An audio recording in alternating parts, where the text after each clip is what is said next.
tourism. We've seen such a decline in my lifetime. That's just the last 25 years.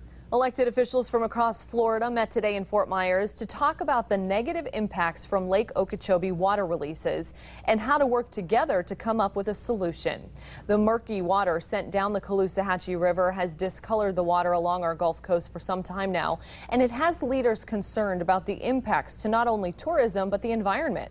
4 in Your Corner's Carl Fortier talking to leaders about what they hope to accomplish. Well, state, county, and city leaders from 16 Florida counties all agree that the massive water releases from Lake O are a nightmare when it comes to sustaining tourism and a healthy environment. But despite the big scope of the problem, everyone seemed optimistic that solutions will come with solidarity. Unfortunately, it's pretty ugly out there right now. We're seeing very low salinities in the mouth of the Caloosahatchee River.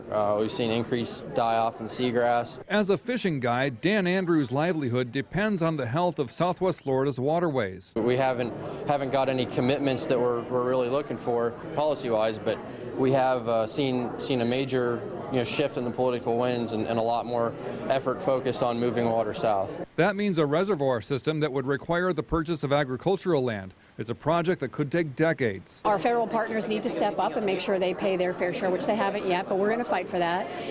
But to have the local governments come and own this issue alongside us, especially folks who are not necessarily in the most affected areas, to show solidarity, it's a great thing. Cape Coral Mayor Marnie Sawicki says the water in her city's canals are the color of root beer. She believes connecting with leaders in other communities across the state affected by the Lake O releases is the best way to make Washington pay attention to the need to fund water diverting projects. If the groundswell is what we're looking to do and really work at a local level to push it up and let our legislators know what our desires are, because we haven't been doing that. Andrews is hopeful that the waters in Southwest Florida will clean up in his lifetime. We can create a system that's going to work for everybody living in Florida and also work for our environment, which our tourism industry and our fishing industry depend on.